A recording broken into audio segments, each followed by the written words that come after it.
aja waton isamu wis lho, Bol. Lho. Bol piye? Jenengmu sapa? Baladewa. Tundang bol ora gelem.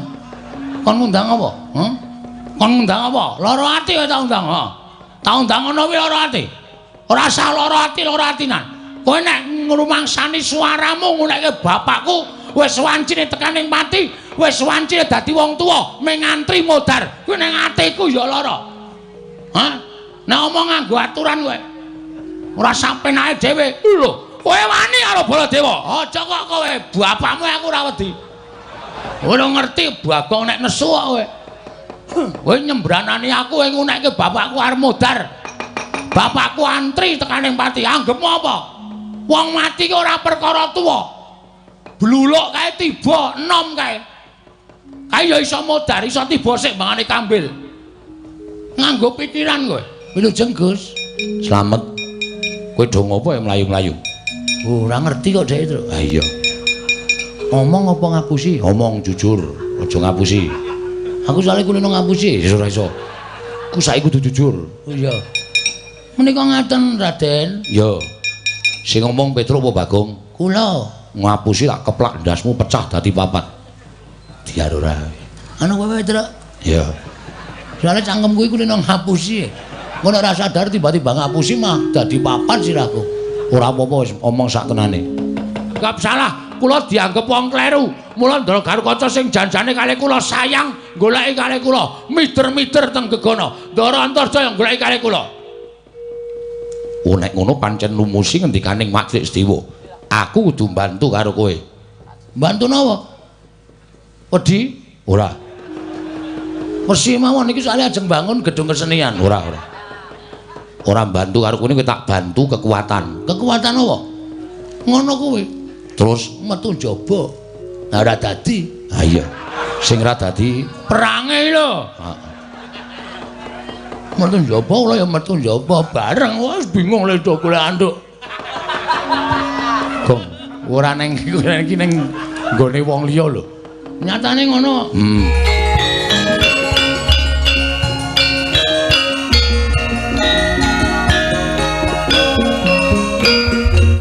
Al-Fatihah kunjuk Kiseno Nugroho.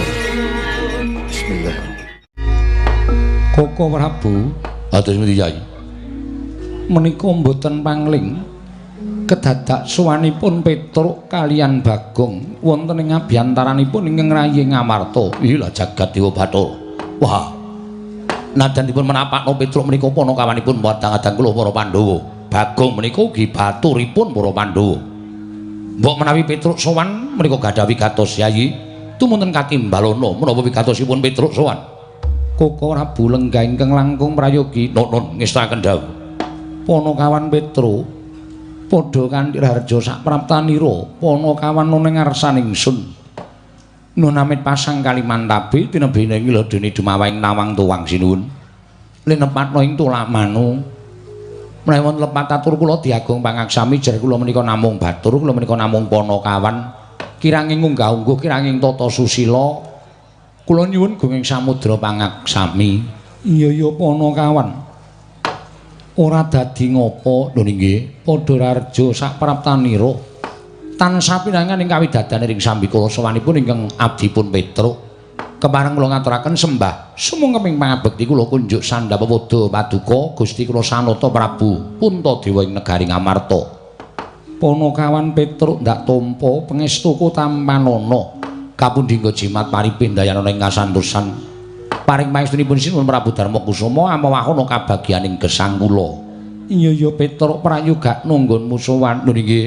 Sampun boten kirang prayogi sinuwun. Panakawan Bagong padha kanthi harja sak praptanira. Nun amit pasang Kalimantabe. Tinebena ing ila dune dumawaing tawang tuwang sinuwun. Ngemuti bilih kula menika namung batur, kula menika namung panakawan mila kiranging tata krami, kiranging unggah-ungguh diagung pangaksami. Iya, kok padha karo Petruk. Niki latihan sareng-sareng ya sinuwun. Iya. Kemareng kula ngaturaken sembah sumungkeming pangabekti kunjuk sandha pepodo paduka Gusti kula Sang Nata Prabu Puntadewa. Duh, sekerupku tiba to. Nggawa apa mak kelunting ki mau. Wong sak-sakane werna-werna. Iya ya Bagong pangestuku tampanana. Kapundi nggo jimat paripeh ndayanana ing kasantosan. Iya Bagong prayoga nunggonmu lungguh. Sampun boten kirang sekeca anggen kula ngabiyantara ngersanipun Sinuwun Prabu Darma Kusuma. Iya ya Bagong sing tak karepke kaya ngono kuwi. Yen to sowan Nalendra ya kudu nganggo tata krama, ora sak kepenakmu dhewe. Nun inggih, samenika sampun radi insap Sinuwun. Iya Bagong. Nun inggih, mugi-mugi mboten kumat. Iya ya Bagong ora dadi ngopo. Petruk kanthong bola padha raja sapraptamu. Sinuwun Mandura wilujeng bekti kula kunjuk. Yo, pangestuku tampanana Petruk. Nun inggih, sanget anggen kawula dadosaken jimat. Ponokan Bagong padha raja sapraptamu. Pangestunipun Sinuwun Mandura wilujeng bekti kula kunjuk. Yo, pangestuku tampanana. Ngene. Apa kok? Ah cepet ya diwangsuli cepet men ketok kaya ngajeni ngono lho. Ngajeni nek ora cetha yo malah ora ngajeni. Panjenengan ngendika napa? Pangestuku tampanana. Kapundi jimat paripeh ndayan kasantosan. Lho, ngono kuwi cekat-ceket. Petruk Dalem padha raja sapraptamu. wilujeng den Bekti kula kunjuk. Yo, Bagong padha raja sapraptamu. Mengantunipun Darawarku Dara. Tansah pinanganing kawidadan bekti kula kunjuk. Balenana idak ndasmu. Mengantunipun Darawarku Dara wilujeng bekti kula kunjuk. ora kabeh satri iso dijak gojek, ora kabeh dijak gojek. Darawarku Dara kuwi ora iso dijak guyon. Heeh, sepaneng. Gua malah ora. Aku ora seneng karo bendara-bendara sing sepaneng iki. Aku nek golek bendara iki ya sing ceria. Sing ngremenke, sing mbungahake. Ah iya. Lomo ora pati ya. Petruk padha raja sapraptamu. Pangestunipun Ndara Janaka wilujeng bekti kula nggih Den. Iya ya Petruk ndak tampa. Bagong padha raja sapraptamu. Pangestunipun Ndara Janaka bekti kula nggih Den. Iya ya tak tampa. Petruk kantong bolong padha raja. Ndarana kula bekti kula. Iya ya Petruk tak tampa. Bagong padha raja. Ndarana kula bekti kula. Iya tak tampa. Lho. Kok gutang ya, Kang? Hah? Kok kurang siji? Goleke wong wae. Goleke wong piye? Maksude Pandhawa kok kurang siji? Mbok menawa ora masuk. Ora masuk. Tegese ora melu pasewakan, kadang-kadang iso jangkep, kadang-kadang iso ora. Lah iya. Ning kok kaya ora kepenak rasaku. Rasa to gagas sing baku wae dikongkon bapak, apa perlune matur Sinuwun Prabu Darma Kusuma. Ya, tak matur. Petruk dalem. Ana apa Petruk? Apa saka karepmu dhewe? Apa dikongkon bapakmu Semar? Parmatur Sinuwun Prabu Puntadewa. Menawi lepat atur kula diagung mangaksami nggih Den. Iya ya Petruk ora dadi ngopo. Ingkang sepisan kula ngaturaken sembah pangabekti kula kunjuk sanipun Ndara-ndara kula Pandhawa ingkang kangka kalih. Sowan kula menika estunipun boten saking pikajengan kula piyambak. Ing kula niki dapur dipun utus Bapak Semar. Petruk dalem yo gene kowe nangis. Nggih. Sedih nek ngrasake lakon karang kadempel. Petruk eneng apa kok nangis ki apa? Mangke riyen ngutokke unek-unek ya karo nangis barang ya ora apa-apa. Ya gene Petruk. Sampun wonten setunggal candra niki. Bapak niku sakit. Lho, bapakmu lara. Nggih. Mengglecak mawon teng ngamben.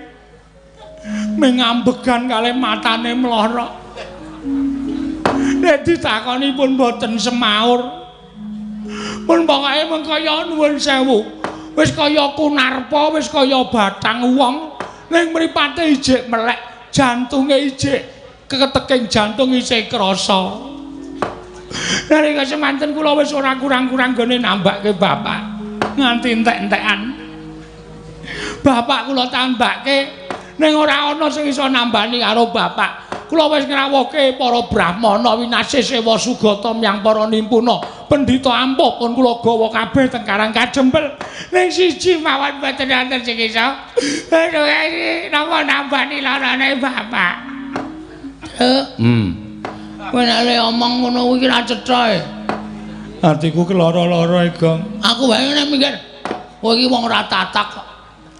Wong ora mentalmu ora gedhe. Ameng bapakne lara kok nangis. Bapak kuwi lara wis tak ajab ndang mati. Lambemu elek to, Gong ora. Kowe iki anak model piye to? Model saiki. Lho. Anak kok model saiki ora. Anak saiki iki ndi sing do ngabekti karo wong tuwa? Hah? Tak takon. Anak saiki iki ndi sing do ngabekti karo wong tuwa? Ya isih ana siji loro. Ning akeh-akeh racak-racake wis do ninggal tata krama. Ora ngarep bekti karo wong tuwa. Mongko sing jeneng wong tuwa ki ora butuh dipunjung ingkung gajah saben dina, ning butuh di ngabekteni karo anak, butuh dihormati karo anak, nonton anak kuwi tata krama unggah-ungguh, tur ngerti marang Subasita kuwi wong tuwa wis seneng. Ha ta? Ha iya. Saiki ndi ana bocah sing ngabekti karo wong tuwa? Kongkon kuwi alasan. Lah iya ya, Gong. Ha iya. Kaya anakku kae wis mbok men. Tak nengke wae kok. Ya wis ben terus kowe matura. Bagong, bapakmu ya gene. Ngaten. Pun wonten sesasi niku bapakne iku sekarat. Cangkeme Bagong ki elek. Meneng to, ora usah omong aku tak matur sik. Mripate kecap-kecip kula takoni, butuh apa, Pak? Nek bapak butuh apa-apa, ngendika karo anak-anak. Nek bapak arep eling apa-apa, ngendika karo anak-anak. Anak-anak mesti bakal ngestu padha dawuhing bapak. Ora meneng wae ngono kuwi. Sing upakara nggih ming kula. Bapak saniki kula sing upakara, merga ora ana sing upakara. Petruk ya jarene nek dikon dinunuti bapakne lara, sibuk.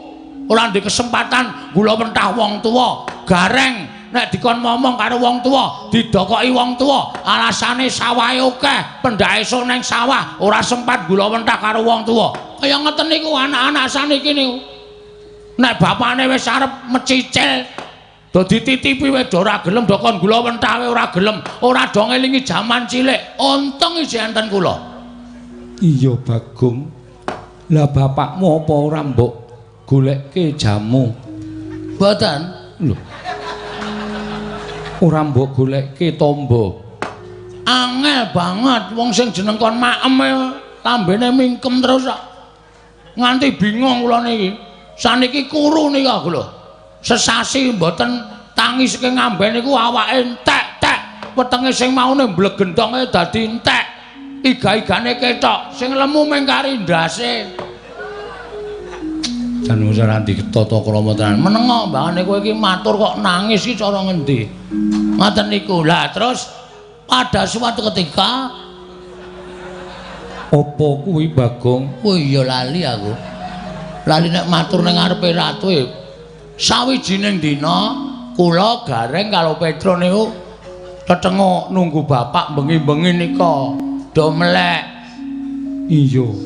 Ah terus bapak niku dilalah kok watuk guk-guk ngono. Tak kira nek kirek bul watuk bapak. Arep tak gusah kok suarane nang ngamben. Wah, ya wis genane. Bapak watu. Ngopo Pak Mimi apa piye?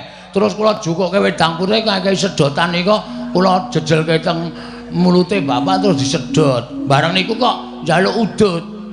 Niku jam 2. Jam 2 bengi. Nggih.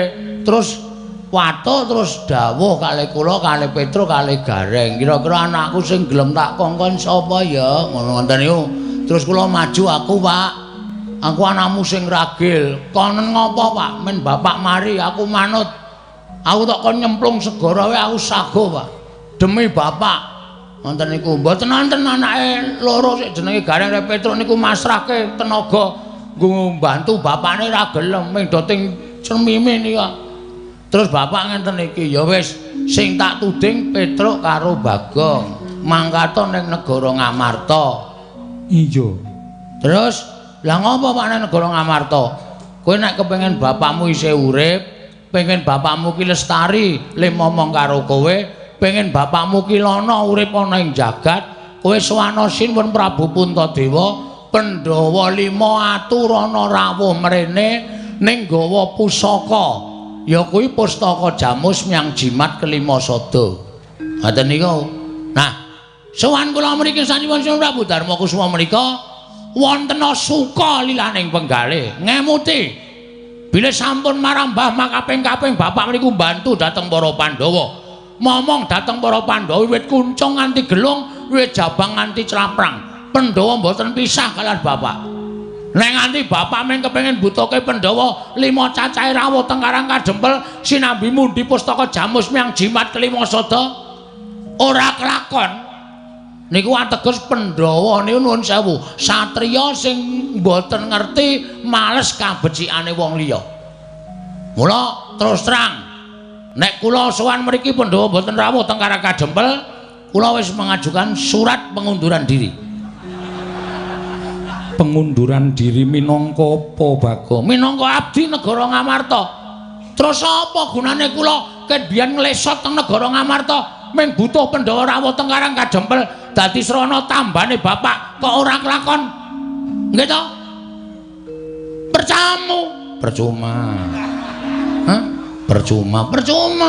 Nggo ngapa kula ngabekti karo sampeyan ning jebul sing kula labuhi, jebul sing kula bantu, jebul sing kawit biyen kula ewangi niku ora ngerti males kabecikane kalih Bapak Semar. Pun cekap semanten atur kula nek enten pangandikan saking Sinuwun Prabu Darma Kusuma kula ajeng midhangetaken. Nek pancen Sinuwun Prabu Darma Kusuma paring dawuh, Bagong Pandhawa ora iso teka ning Karang Kadempel. Sampeyan wis rasa nyebut kula abdi, sampeyan rasa nyebut kula Panakawan, sampeyan rasa nyebut kula menika batur sampeyan. Kula ora arep manggon sabet sapon negara Ngamarta. Titik. Stop pikir, Bagong. Wis. Nek kowe ora melu ndara Pandhawa kuwi kowe arep mangan saka sapa? Ngemis. Ngemis kok dipeng-pengke ora? Mbok ya nek omong ki sing kanggo dipikir ora waton omong. Konjur mengundurkan diri. Kowe wonge jiri kok, Tru. Kowe wonge ketergantungan. Heh. Kowe uripmu tergantung karo Pandhawa. Ya nek Pandhawa isih butuhke kowe terus. Nek Pandhawa ora butuhke kowe, arep ngopo kowe?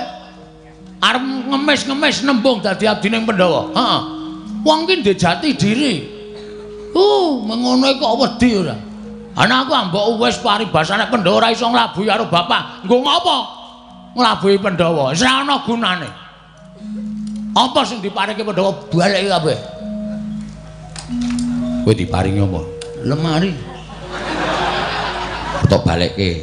Warkasa terus wis tak dol. Oh. Dadak nebus aku. Ya pokoke takon ngiklaske. Ya tegese kowe ra kon sekuwen. Ya men. Tak modasmu lho.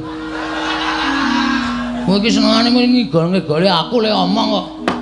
Bagong, Wonten dawuh keloro-loro atiku, Bagong. same. Kula janjane matur ngenten iki niku. Kula ampet tenan ati kula. Merga kula mriki nyawang bapak niku wis kaya kunarpa. Bapak duwe pengarep-arep Pandhawa rawuh mriki. Ning kok sampeyan kula matur kaya ngoten kok malah nangis. Sawangen Pandhawa mung kari papat. Lho. Sing siji ilang nanti. Sing siji lunga, Bagong. Sebabe Ditundung karo bendaramu. sinten? Bendaramu Jodipati ya kuwi Werkudara. Ndara Werkudara nundung Ndara Sedewa. Iya, Bagong. Wis jan ora pisan ora pindho kok kowe ki Wah. Ngapa to nek ngrampungi masalah nganggo ati sing sabare ngapa? Aku tak takon. Lho, aku ngelekke sampeyan ki ora ana salahe. Mergo aku ki batur. Batur ki pangembating catur. Kula warga kok do inggat-inggatan, ora cocok kon minggat, ora cocok kon minggat. Sampeyan krasa mboten? Nek Ndara Sedewa niku putrane Dewi Madrim wis seda karo Prabu Pandu. Sampeyan putrane Ndara Kunti sing jeneng adhiku Alon niku nek iso dirukti, diopeni, diragati, didadekke wong. Sampeyan entuk pahala. Ora malah kon minggat. Wah. Susah aku nek gagas kaya ngene. Aku ora manut karo aku, ora manut karo tuture wong tuwa ki piye. Nuwun sewu. Iya. Sampeyan kok ya ora ngelekke. Iya Bagong, aku kalah rembug karo Werkudara. Ora dene dadi pembarep. Kudune sampeyan iku iso mikir. Nek Werkudara arep nundung adine, sampeyan menggak. Werkudara, jangan Ngono. Ora kok meneng wae. Ha gunane apa dadi kakang barep? Iki ya ngono sing bagus iki meng wah. Le mempeng nek ana wong wedok ayu. Nek ana masalah meng klecam-klecem, kepiye? Kok dadi Pandhawa kaya ngene iki kepiye kahanane? Nuwun sewu, kula tak nyuwun pirsa. Masalahe apa? Jan bocah iku malah begijikan dhewe iki apa to? Sapa-sapa diseneni, sapa-sapa di Adimu ki piye to? Sapa-sapa anggepe kaya andane digetak-getak. Pun kajenge nengke mawon, mbangane nguyuh sak nggon-nggon nengke mawon. Mergo Bagong nek nesu niku nguyuh sak nggon-nggon nengke mawon. Pripun sebabe apa? Sebabe Sedewa nggondheli pustaka Jamus Klimasada. Lho, kok ana hubungane karo pustaka Jamus Klimasada? Iya, Bagong. Terus Ngene kowe tak critani. nggih, ning ampun dawa-dawa. Iya. Pekah kula ning ngrungokke. Iya ora dawa, Bagong. Ora apa-apa. Dawane ngempuk percuma. Iya. Oh, mesti nyengenges to. Angger muni omong ngene mesti nyengenges to. Aku mbayangke aku dhewe to. Ha iya. Pun nggih cerita. Ngene ya Bagong. Nggih. Koko Prabu Ndarawati rawuh. Mriki Iya. Ngandhakake yen Ndarawati kuwi ketaman pegebluk bisane waluya yen to tinumbalan pustaka Jamus Myang Jimat Klimasada. Tumuli kabeh sarembug pustaka Jamus Klimasada diboyong dening Koko Prabu Ndarawati ya mung Sedewa sing ora mathuk, Sedewa sing ora cocok. Tumuli Sedewa didukani dening Bendara Munjadipati nganti dedrek nggone ndukani wekasan Sedewa ditundung lunga saka negara Ngamarta. waduh. Berarti niki pustaka Jamus Klimasada ilang utawa dibeta Sinuwun Ndarawati. Iya Bagong, mula aku ora bisa menehi wangsulan nglawan kowe merga pendhawane ora ganep, pusakane ilang Bagong. Wah, wis Tru. Yo, mulai karo mampir golek Bandosa. Lho. Nggo ngopo? Bapak jelas mati iki. Tambane ra ana kok arep ndi meneh parane. Ya engko gareng gek kon bedah bumi. Ha ya wis ngono wae ndak. Ambangane iki dadi masalah, dadi geger malah ora karo-karuan. Ajare kowe arep mbelani bapak nganti tetesing getihmu sing pungkasan. Lho, nek pancen kowe arep mbelani karo bapak, perkara iki diglejah kok, diunceki. Sing bener piye?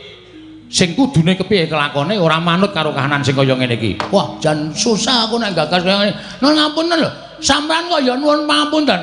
Ikhlas lahir batin maringke pustaka Jamus Myang Jimat Klimasada dhateng Sinuwun Ndarawati. Merga Koko Prabu kuwi sesembahanku. Nuwun pangapunten. Saniki ampun gagas Sinuwun Ndarawati menika sesembahan sampeyan ning kudu ditonton. Mula ana tetembungan ngendikake ratu kuwi nek siniwaka aja ming netra walaka, tegese netra batin lahir tok, ning netra batin diwengake utawa permana jati. Wonten nika. Merga jaman saiki akeh sing maraja saka sela-selaning garu, ketoke kanca ning dadi mungsuh, ketoke sedulur ning tegel karo kancane. Menika nuwun sapunten, menika kudu dipun penggalih. Kalebet lakon sing dumadi wonten negari Ngamarta mriki, ketoke Sinuwun Ndarawati. Terus diparingi pustaka Jamus Klimasada. Nuwun sewu. Nek nganti niki mengke dudu Sinuwun Ndarawati. Ternyata dudu Sinuwun Ndarawati, terus pustaka Jamus Klimasada ical. Pripun ya? Sapa sing arep disalahke? Sapa sing arep goleki pustaka Jamus Klimasada? Ora ngawur dadi ratu ora gampang. Ora mung iya. Iya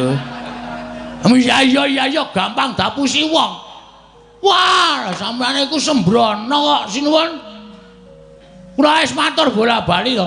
Pustaka Jamus Lima Sada menika panggesanganipun para Pandhawa. Nek Pandhawa kelangan pustaka Jamus Lima Sada menika ngibarate wong sing ora seneng karo para Pandhawa, ajeng gawe cintrakaning para Pandhawa, angel mijet wae ngranti, suwe banyu sinaring. Tatur Walik. Walik. Hah? Turta. Oh iya, Nding. Turta. Ming turta kok walik pemikir aja. Pustaka Jamus Lima Sada menika dados panggesanganipun para kawula sak negari Ngamarta. Nek nganti pusaka ilang, Ngamarta kawulane pating blengkah ora karo-karuan. Pripun nek kaya ngoten niku? Aja nyawang Ratu Ndarawati. Aja nyawang Ratu Ndarawati kadange tuwa. Para Pandhawa ning kudu diteliti, kudu ditelesih. Ngoten lho. Kena dipasrahke, ning dicek dhisik. Werkudara Ndarawati tilik ana, ketaman pegeblok apa ora? Werkudarane mangkat brubut. Nek wis dibuktekke, iya mbarep pancen bener. Pusaka diparingke, urung ana bukti kok wis diparingke niku. Macem mana? Pripun nek kaya ngene iki? Wah, lah wis geger malah Bapak Semar ditelapke, wis megap-megap arep tekaning pati, malah pusaka mang paringke karo Prabu Kresna.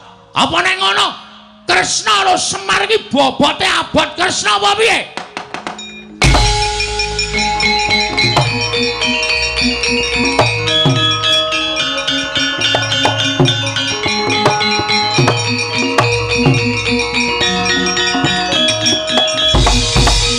Manus maning jajalanat iblis larat gugu karepe dhewe Bagong. Bagong. Nah. Kowe mau muni piye? Kowe mau muni piye? Wah ya wis lali wis mau. Kowe muni yen to Yai Prabu Ndarawati ki panjalmaning mungsuh. Malah kowe ndak apa. Yen to Yai Prabu Darmakusuma kuwi keluputan gedhe mergo maringake pustaka Jamus Lima Sada marang Yai Prabu Ndarawati.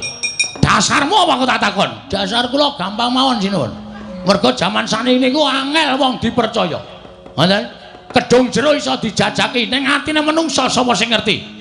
Ho. Modal ora kowe. Ora iso omongan kowe padake. Oh, kulino orasi demo. Padake ora. Yen ngono kowe ngarani Yai Prabu Ndarawati kuwi panjalmaning musuh. Mboten ngarani. Mboten muni lho kula. Mboten muni nek Kresna niku mangsa, mboten. Nek kula wis muni Kresna menika mungsuh, ateges kula ngarani nek Prabu Kresna niku panjalmaning musuh. Kula ming nuwun sewu ngemutaken dan Sunan Prabu Darmakusuma supaya luwih teliti babagan pustaka Jamus Lima Sada. Merga bapak kula niku ya ajeng mati merga nek ora tambani pustaka Jamus Lima Sada, kula kelangan wong tuwa kula sinuwun. Perkara bapakmu mati mbok Ben. Perkara bapakmu mati ya wis Ben. Bapakmu ki wis tuwa. Wong tuwa ki parane arep ndi meneh? Wong tuwa ki parane wong nang ndi meneh? Wong semene akeh ki mung padha antri tekaning pati. Mung kari ngenteni pestine kodrate dhewe-dhewe. Mula perkara bapakmu lara kuwi janjane ora usah mbok goleki tampa. Ning wis ben enten ana wayane mangsa kala tumedhaing Sang Hyang Nyawadipati jabut karo nyawane bapakmu. Yen pancen pinesti kudu tekaning pati. Kuwi lha atos iki, Tru. Piye? Iki kok lara ning ati ya? Lara ning ati ya tandangi ora. Bapak dipatek-patekke ora. Kowe iki lek iso goleki tampa kok mung diunekke tekaning pati. Ayo karo ngopo? Nek kowe wani ndakwa, Yai Prabu Ndarawati panjalmaning musuh, aku ya wani ngarani bapakmu kuwi wis lara, wis tuwa, wis arep tekaning pati, Bagong.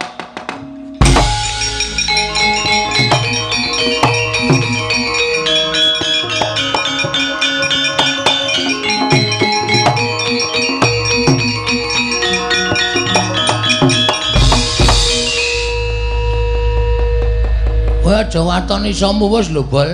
Lho. Bol piye? Jenengmu sapa? Baladewa. Dundang bol ora gelem. Kon ngundang apa? Kon ngundang apa? Lara ati wae tak undang, ha. Tak undang ana kuwi lara ati. Ora usah lara atinan.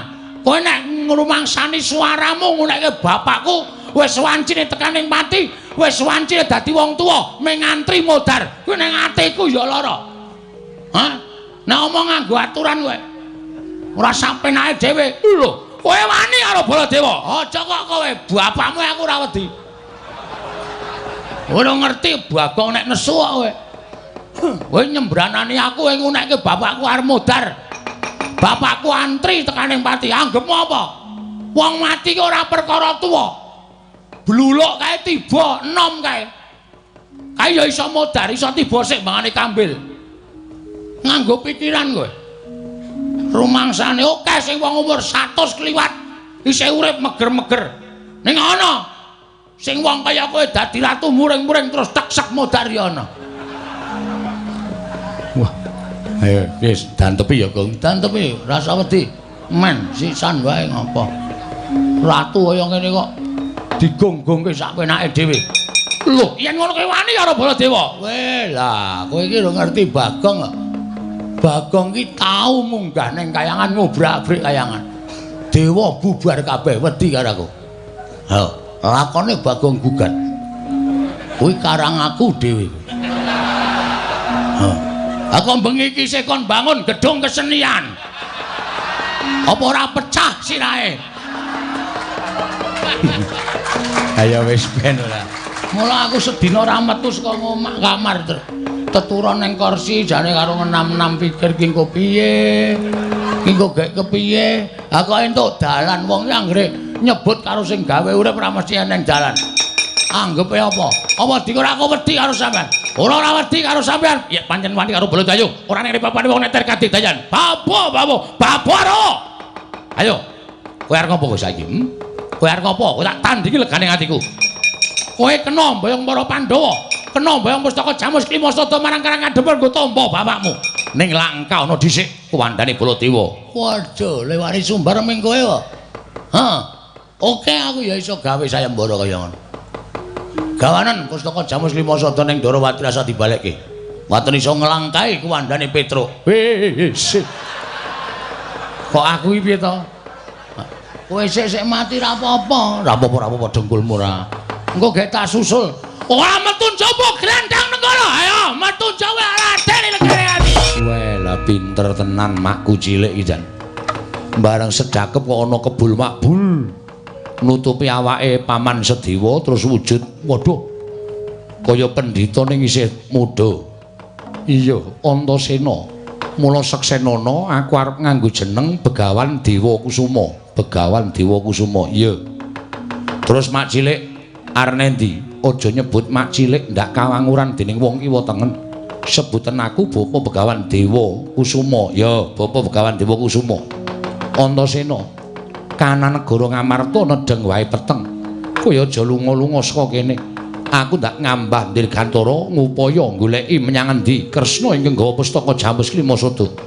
Ngendi gone ketemu mesti bakal ndak jaluk.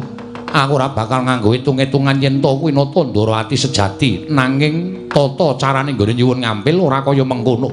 Nyengsarake marang sedulur nom, ya kuwi Raden Sedewa. Ya wis sakarepmu mak cilik. Kersane Bapa Begawan Dewa Kusuma kaya ngono, aku mengkari manut.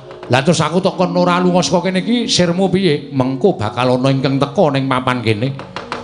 Wong kang teka ning papan kene mau tulungono, merga kuwi wajib mbok tulungi. Oh ya, ngestoke dawuh.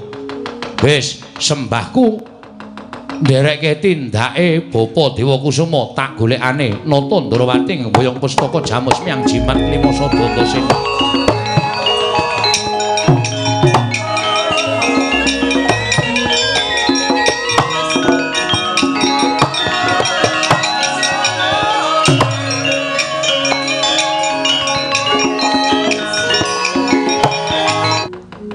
Piye ngandel ora kok? Sinun Mandura ki nek perang kuwi ora ditandangi dhewe. Ning mesti ngandhake karo wong liya. Lho kae Patih Praguta joget-joget nggawa glugu goleki awake dhewe. Malah ora mung Patih Praguta, sajahe Sinun Mandura wis ngendikake bab sing ora bener. Tegese Kuntul dikandhake dandang, dandang dikandhake Kuntul. Maksude piye kuwi? Tata upacara kata-katamu ki piye? Dandang kandhake Kuntul kuwi kedadian saknyatane dienggak-enggokke men dheweke ketok bener, dheweke ketok apik, wong liya ketok elek. Kuwi tegese pawarta sing saknyatane ora dikandhake sing sakbenere ning dienggokke nganggo kalimat utawa ukara-ukara sing rumangsane dhek iki wong paling apik dhewe wekasan sing dikandhani mbelani rodheke. Ketitik ora ming Patih Praguta. Tak sawang Ndara Garukaca Ndara Antarja barang kok do ting brubut goleki awake dhewe. Ya mulih yo, Gong yo. Hah? Mulih. Engko nek Semar Modar Bapak wis dawuh karo awake dhewe, nek nganti awake dhewe engko melu mati nang kene malah ngrekoso uripe. Yo mulih yo. Wis rasa dadak piye-piye, mulih matur karo Bapak, Pak, aku ora sida mboyong para Pandhawa di Pustaka Jamus Limasada. Merga Pustaka Jamus Limasada diasta Sinuwun Ndarawati, jarene negara Ndarawati ana pegebluk ngono wae engko rak Bapak mikir dhewe, Bapak tumandang karya. Oke, ayo kita berangkat. Yo, yo mak yo. Gong, ketoke le mati kok luwih cepet awake dhewe mbangane Semar. Masa Mengo to. weh sapa iki Tra? Lho, sapa iki to? Ndara Antasena kok Awake dicat ireng barang aleman. kowe tak ajar Modar kowe. Nek cara ngene dhewe pancen Ndara Antasena iki nuwun sewu nganggo gelung. Lho, rada ndangak persis Ndara Werkudara kene iki nganggo kuku. Iki ora, iki gagrak kene Ndara Antasena kaya ngene iki. Waduh. Gleleng gondrong barang. Melu pang po? Pang apa? Pang uwit. Ha iya. Wong apa kok kowe terus wedi? Ha iki mesti sajae wis dikongkon Ndara Baladewa. Atakonane ya. Ya, Wilujeng Gus. slamet. Kowe do ngopo ya mlayu-mlayu? Ora ngerti kok dhek itu. Ha iya. Omong apa ngapusi? Ngomong jujur, aja ngapusi. Aku soalnya kulino ngapusi. Wis ora iso. Ku saiki kudu jujur. Oh iya. Menika ngaten Raden. Ya. Sing ngomong Petruk apa Bagong? Kula. Ngapusi tak keplak ndasmu pecah dadi papat. Diar ora. Anu kowe Truk. Ya. Soalnya cangkemku iku kulino ngapusi. Ngono ora sadar tiba-tiba ngapusi mah dadi papat sirahku. Ora apa-apa wis omong sak tenane. Sisan kowe. Kula matur sinuwun Prabu Puntadewa ngabari nek bapak niku gerah. Lho. Kakene Semar loro. Heeh. Lho lah kowe iki ting pendorong ki ora nambake bapakmu apa piye? Modal ora malah disalahke ta, Truk. Nuwun sewu, pun mboten kirang-kirang lek kula golek tamba. Ning bapak mboten iso seda. Lho. Bapak mboten iso sembuh. Suwatu sae bapak niku pari pangandikan, Petruk Bagong sowan ning negara Ngamarta. Aku iso mari nek Pandhawa rawuh mrene sinambi mundhi Pustaka Jamus Limasada. Wis tok kandhake Siwa Ngamarta. Wis, ya numpun. Terus Siwa Ngamarta ngendika piye? Bagong ketiwasan merga Pustaka Jamus Limasada diasta sinuwun Prabu Sri Bathara Kresna. Mula nek ngono ngendikane Mak Jlik Sedewa iki mau bener. Mangkane sampean ketemu anu no, Sedewa no. Basa tak ajar kowe. Heeh, Ndara Sedewa to Ketemu. teng pundi? Kula wau soalé mlebu teng negara Ngamarta niku Pandhawa niku mung kanton papat. Sing kurang Ndara Sedewa. Kula takoke Ndara Sedewa teng pundi? Ditundhong bapakmu Ndara Werkudara. Bener, Mak Cilik ya kandha kaya ngono. Terus saniki Wis tindak. lho, lunga teng pundi? Kuwi itu perkaramu iki urusane Mak Cilik Sedewa. Sing wigati aku nang kene iki kon ora lunga-lunga, nek ana wong tekan kene kon nulungi ngendikane Mak Cilik Sedewa kaya ngono. Lah kok sing tekan kene kowe karo Bagong karo Petruk. Wong loro mingan. Kula kalih Petruk, ora kowe karo Bagong karo Petruk. Ora kebablasan le omong. Karepku iki kowe karo Petruk ngono. Heeh. Lah kowe saka ngendi? Kok negara Ngamarta? Kok mlayu-mlayu? Ajeng gelut. Lho. Gelut karo sapa? Kare Baladewa. Ajeng nyuwun mergi Ndara. Lho, njaluk dalan nggo ngopo? Ajeng wangsul. Saka ngendi? Saking sinuwun anu sowan sinuwun sowan sinuwan. Sowan sinuwun Sowan sinuwun Prabu Puntadewa. wigatine. Kula tak matur sampean aja kaget nggih. Yo, Ning nek umpama kaget nggih kaget sakniki mawon. Dadi nek kula matur sampean pun mboten kaget. wong kaget kon kaget saiki tak keplak sih. Gleleng to. Aman reng tau ngerti Bagong arep gelut karo Baladewa. Mengene iki. Lho, wani karo Siwa Mandura. Lho, sing diwedeni apane? Lho kok mlayu? Hari kok ngandhake kanca kerubutan kok. Ngandhake sapa? Ngandhake Pratih Pragota. Terus kamasmu Ndara Gatotkaca, Ndara Antarja goleki kalih kula. Niki wis diwolak-walikke karo Ndara Baladewa. Mesti kula dianggap salah, kula dianggap wong kleru. Mula Ndara Garukaca sing janjane kalih kula sayang goleki kalih kula, mider-mider teng gegana. Ndara Antarja yang goleki kalih kula.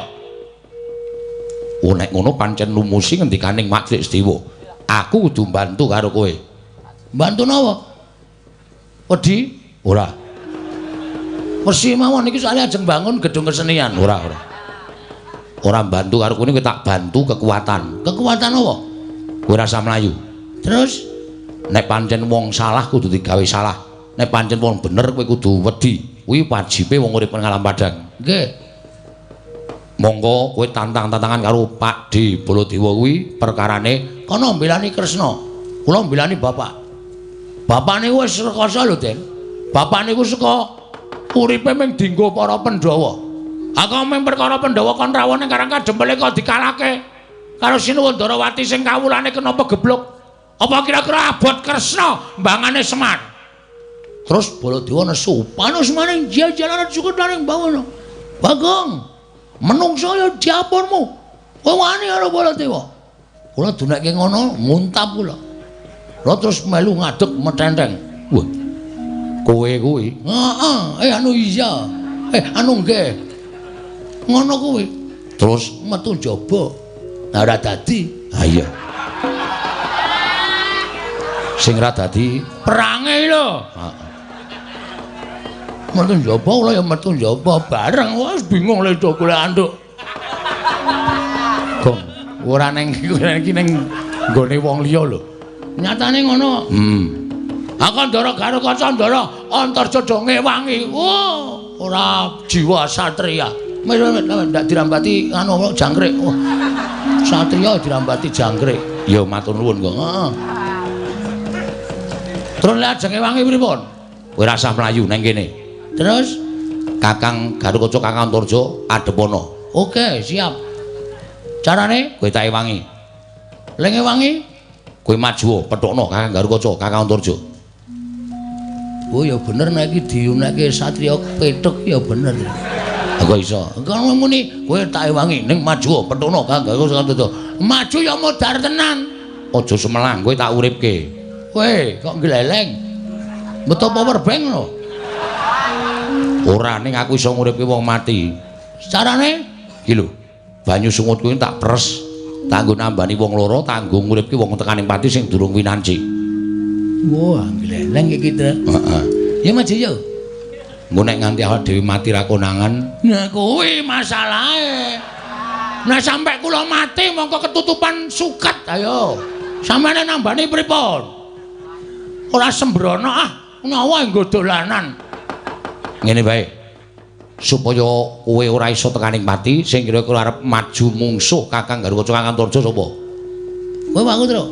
Manut. Nek Petruk sing tak labuhi Petruk, nek Bagong sing tak labuhi Bagong. Ngene wae tru. Piye? Kowe gandenge bola-bali dadi rol. Heeh. Sementara iki aku ya tru.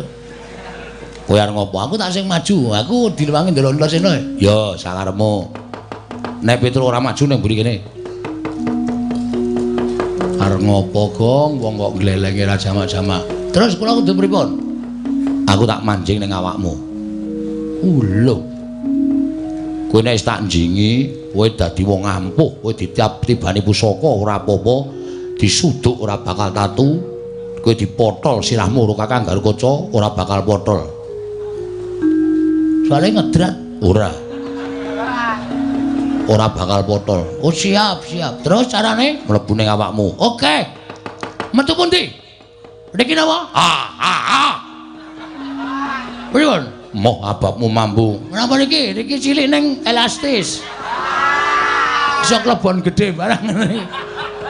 Gong kula satriya kon mlebu mburi ora. Metu pundi? Kowe ngamet ambegan, Gong. Nun? Ngamet ambegan. Engko aku tak mlebu sarana sukma. Oke. Wis ge wis. Saniki? Heeh. Mulai aku mlebu ning awakmu, kowe dadi wong ampuh. Nek lumrah kowe dipotol sirahe ora bakal potol, kowe dipateni ora bakal mati. Wis tata-tata ya, Gong. Aku tak mlebu ning awakmu. Nek aku wis mlebu kowe piye-piye bakal keturutan ambles bumi ya iso, mabur ya iso.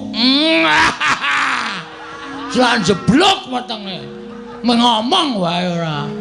Gak mlebu kene iki wis ngampet ora dilebon-lebone. Ya wis keto to.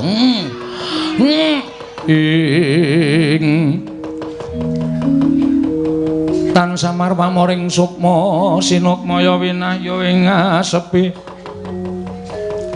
sumimpen telenging kalbu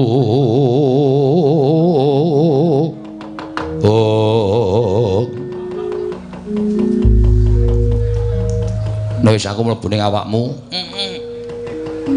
engko aku bakal digdaya Gong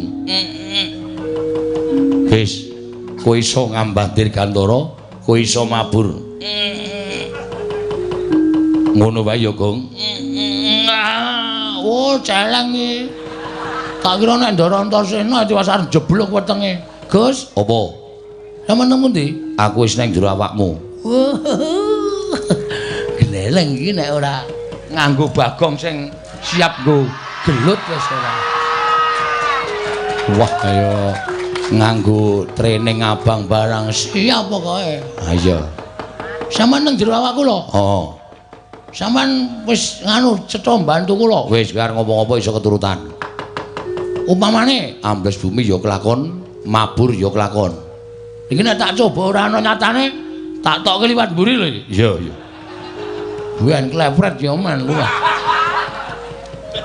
nek ana arah-arah ambles bumi carane piye ya sepaton ngampet ambegan terus dresepke awakmu dresepke bumi engko ora ambles bumi hati-hati lho Gong nek ora nyoto buathukmu entuk aspal tatu tenan kowe ora medan-medani to minggat ngono wong arep jajal kok digol-goli ra gong hati-hati lho Gong petroke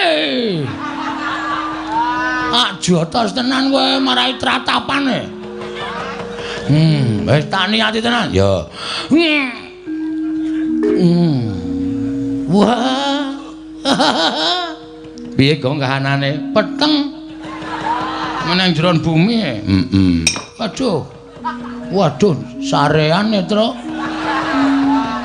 natap grobok aku iya aja liwat sarean kowe iki sareane piyai-piyai luhur ndak ngono apa metu Gong metu oke nek jedul pripun Den mengkari munggah jedul wah nek nganu mabur sikile gedruke lemah ping 3 mabur iso mabur niat nggon ati oke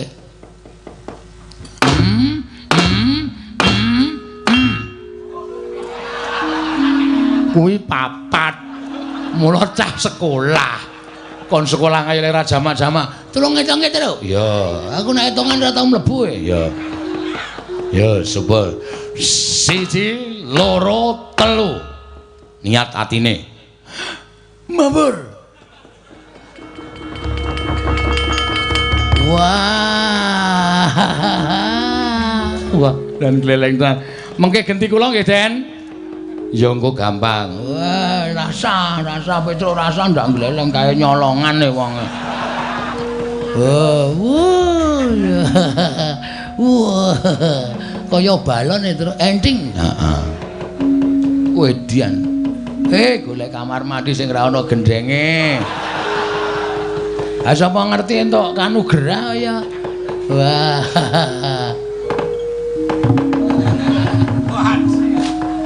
Grimis wae ya.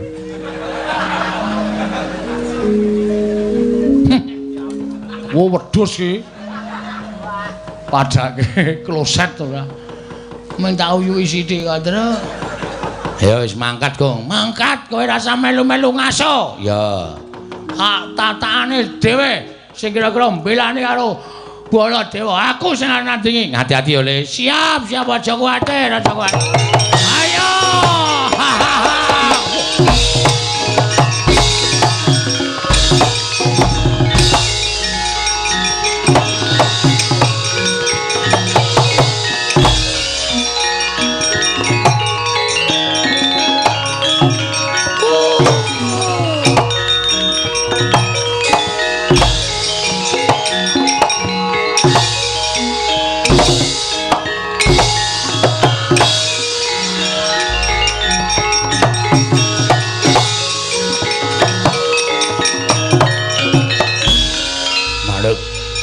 Iso mandeg ora?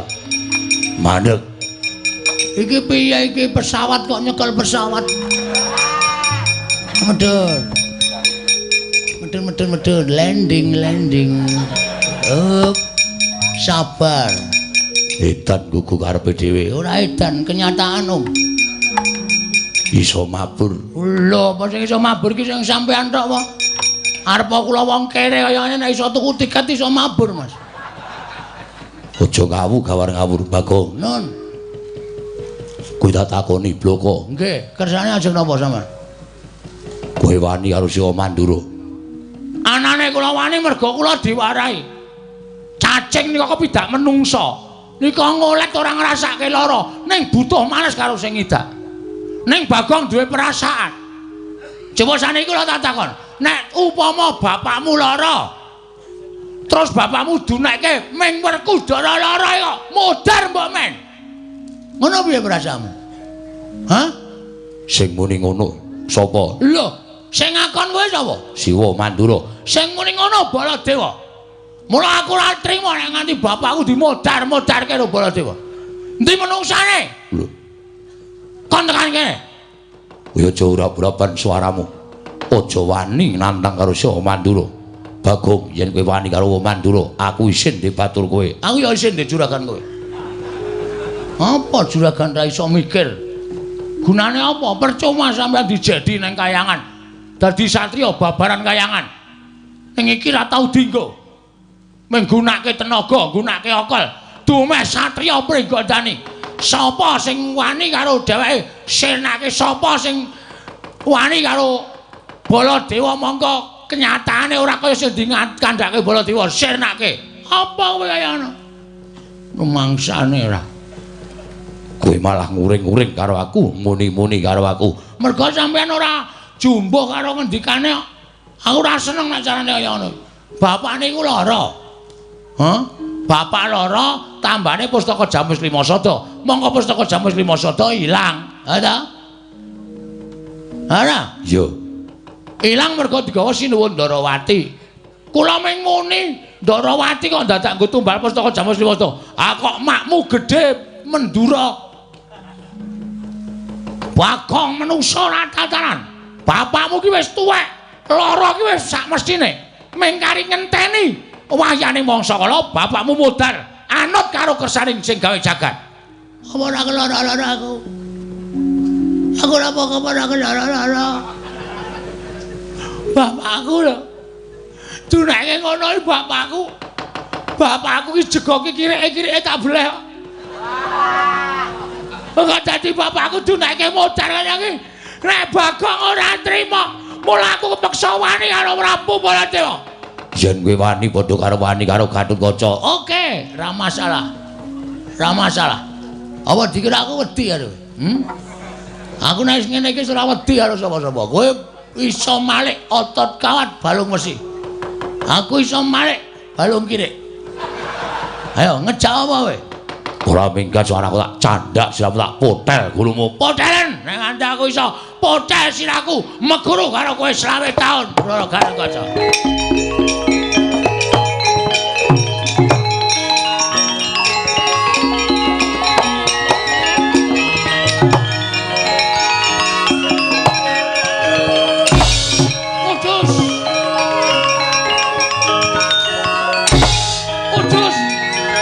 Bang, le nangkis telat le. Apa? Heeh.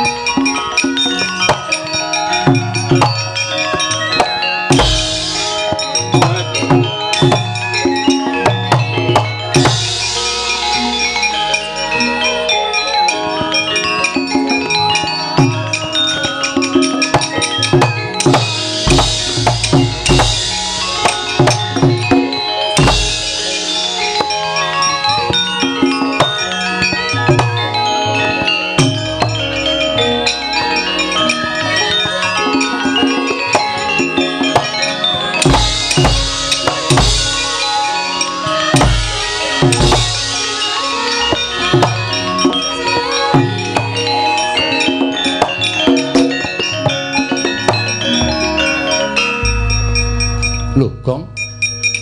Kok bathuke metu getihe? Apa? Krasa lara ora diantem. Mumet banget. Ndara Antasena piye ya lek mbelane? Gus. Gus. Ndara Antasena. Gus. Ngopo? Aduh, sak leran aku, Gong. Wah, telek jarene mbantu mula aku diantil moncrat. Gol sare to. Oh, ya njuk ngapura karang kesel banget. Wis perang niki. Ya wis nyuwun ngapura. Maju meneh. Wis kebacut loro. Bacut mlethek sirahe. Tonya Gatotkaca turu ta. Iki seneng kene iki turu ta, Tru. Ha iya tenan ombeni oke tokke tumburi tenan. Ben luweh. Tak goleke kali sing asat ben. Ben tiba mak tlepek ngono modar. Aja Antasena, aja Gong. Mulane melek. Ya, Nek melek aku diantem mesti ora apa-apa, malah turu ora.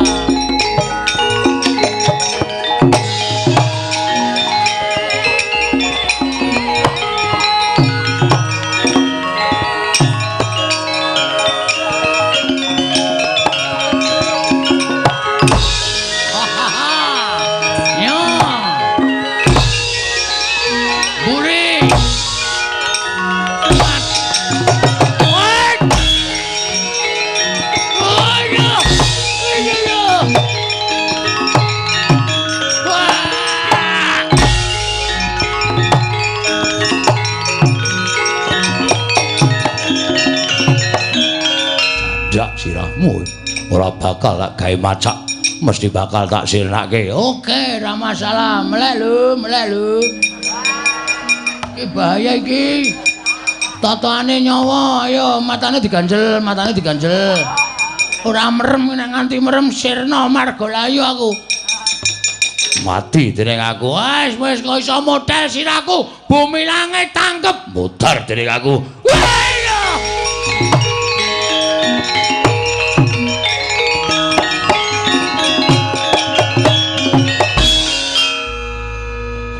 Aku Digdaya ora bakal menang karo Gatotkaca.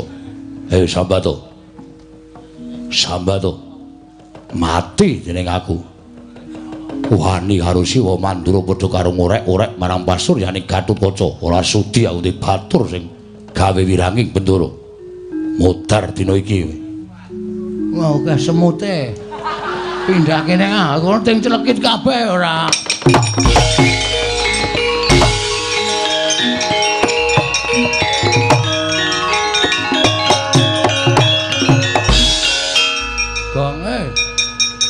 Kok gleleng kowe ora apa-apa dunter. Candhak sirahku ngono dunter kluthuk ngono kaya mati kae ning balineh to. Turuk. Oh, ayo kekuatane Ndara Antasena sajake. Wah, Gatotkaca baru kali ini kalah sama aku. Ya jan gleleng tenan kowe. Ngono kepengin piye? Tak kene metu.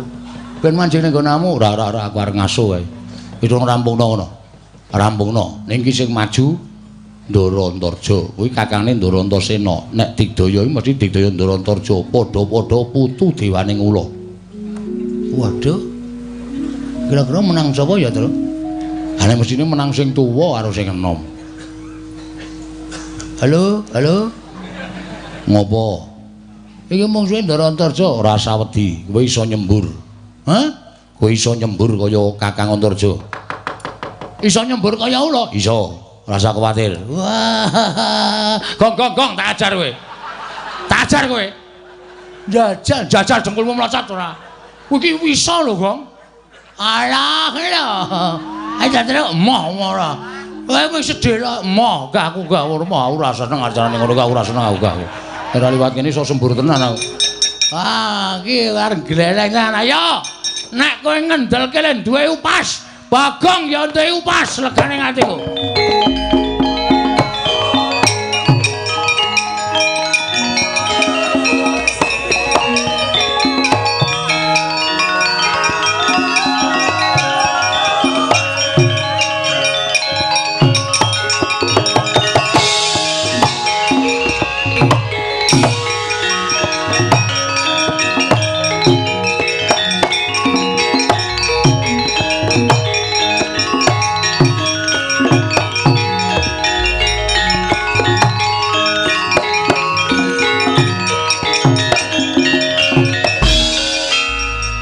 kepapak keperanggul mungging ayuda kepapak bawat nyobentar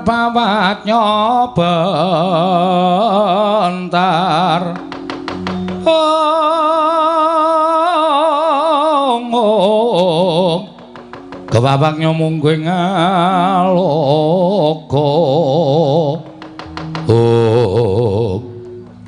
Bagong nggih Ndara Antarja ya kok le mandeng kula kok kaya sinis duka napa nesu karo kowe sebabe kowe wani karo Sing Mandura ya apa ora ngaku wae ora ngaku tak pateni ngaku ya tak pateni wedian kejem tenan iki ngungkuli adine sampean pun murung kabar dereng kabar apa Gatotkaca wedi kali kula lho adikku karo kaca wedi karo Bagong weh iki jeksane Piyayi Blitar niku asli aku ora goro kula dipotol sirahe ora apa-apa terus kula nglecak terus kula pindah nggon le turu adimu wedi ning karo aku ora bakal iso selak kowe mesti bakal tekan ning pati ayo diadu antaraning Antarja karo Bagong menang sapa oke ora masalah neng ngene ditemtoke kowe apa aku sing tekan ning pati manut sirmu piye kula manut ora minggat sembur mlonyo awakmu melek lho iya wis mulai idon-idonan iki sampean apa iso nyembur anggap aku ora iso nyembur ayo didu upasmu karo iduku ampun ndi kene marganing patimu pangga tak ayoni Antarja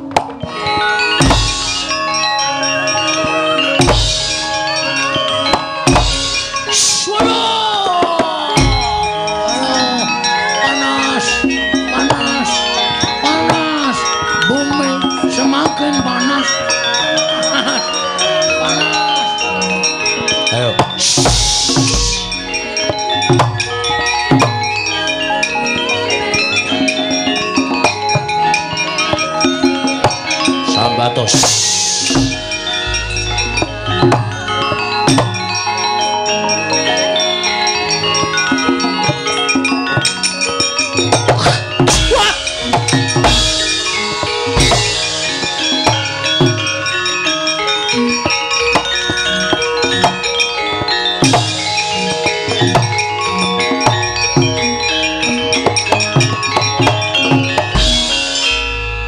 nyembur kok ngidoni wong nyembur kudune ngono kok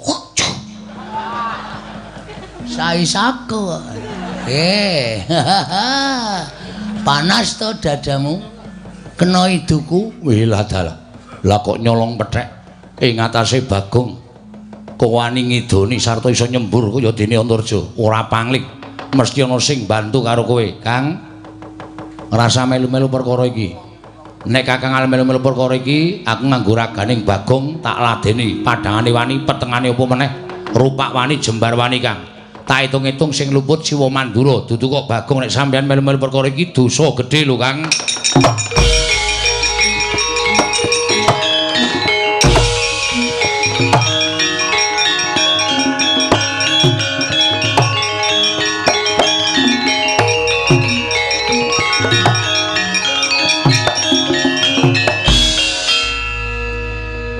ngopo kok ngalamun Ndara Antarsena iki mlebu awakku nggawa sound system ora kok iso kang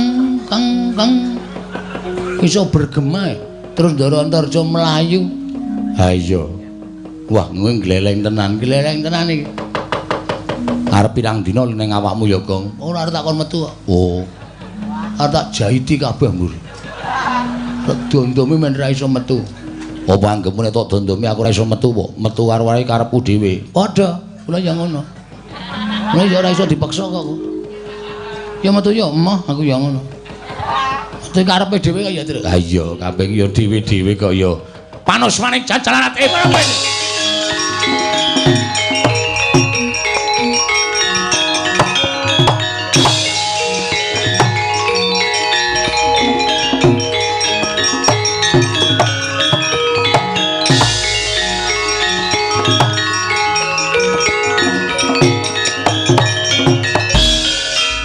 nesu tenan nek kae. Wah, wis anggres ngono kae ora ana wong wani nyedak. Manis-manis jalan suwane Bagong Petro ora mikir glanjang negara jeblok wetengmu. Sir atiku langsung. Maune kendel terus langsung jirih sakal. Ayo aku ya mlayu mak tratape. Heeh. Ning ngono go. Kowe ra ya iso ambles bumi to, Le? Ambles bumi ya. Men aja kecekel Ndara Baladewa. Wah iya, aku isih duwe Ndara Antasena ya, Tru. Ha iso. Dadak mlayu ki ngopo ambles bumi ndelik ning bumi beres. Oke.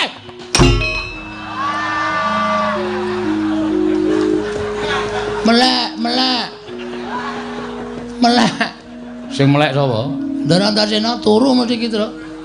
Ora turu. Ha terus? Ha iki apa? Wah, iki ya tunggal dene iki. Tunggal dene ngopo? Metu ra omong-omong. Sona ki omong. Ora mung terus glenes lunga. Ha piye kaya mung ditinggal tok kae? Ha iya ya. Ya wis ngono apa piye ora mung tanpa omongan terus sarungan. Lho. Kok tekan sarungan barang. Omong apa cah ki mau? Omong apa ora. Ngopo kok do mlayu? Ndara Baladewa duka. Siwa Mandura. Nggih. Lah piye arep dijoni wae piye? Arep piye-piye kowe kenggonan aku ora apa-apa. Ning ya modar tenan. Ha sampean sok turu barang Nek pas kono nibake nenggala nyotampan bles sampean pas sare teng awak kula. Modar tenan ya, Tru. Heeh. Pun wae ajeng wangsul kula. Lho. Bali piye? Bapakmu engko ora iso ketekan Pandhawa, ora iso nggo pustaka Jamur Lima Sada. Bapakmu mati lho, Gong. Ora apa-apa lah sertifikate wis tak gawa kok. Wis senengane kok kuwi bapakne kok diame-ame warisane ora. Ha piye nek kaya ngene iki terus aku kon piye? Ngene wae. Aja tok lawan ning tok wirang-wirangke. Carane nek kowe wani karo Siwa Mandura, kowe wani karo Siwa Baladewa, kowe wani njotos, kowe wani nendang, kowe wani milara dosa mergo kae pepundhenmu. Nggih, mulane kula niku isih mikir perkara niku. Kowe batur ana ratu kuwi beda derajate. Heeh. Tur dasare kowe tau tate momong karo Siwa Mandura. Bener. Ngene wae, Gong. Pripun? Digawe wirang. Digawe wirang pripun? Kowe tak dadekke Baladewa gelem ra? Serius? Lho tenan. Wah, iki kok aku kaya dadi ngerol terus ta iki, Tru. Apa Petro wae? Pun mboten. Bagong mawon, Bagong. Dadi ketujah nenggala iki modar tenan. Nek niki kula dadi Baladewa ampuh mboten. Mbuh perkara ampuh aku ora ngerti. Ampuh karo ora kuwi kowe nyuwuna marang pengayomane karo sing gawe urip. Ning aku sing bantu karo kowe. Oke. Carane merem. Meremo. Wis ya. Karang telapukane iki ciyute. Nek merem ki mung separohe. Oh, ngamet ambegan. Tak suwun karo sing gawe urip, tak dandani cara Siwa Mandura ya, Gong. Nggih, siap pun wis beres. Manut wae lah. Manut karo Ndara Antasena malah slamet. Yo, tak jalukke marang panguwasaning Dat Kamurweng Dat. Muga-muga iso kelakon penjangkane Antasena.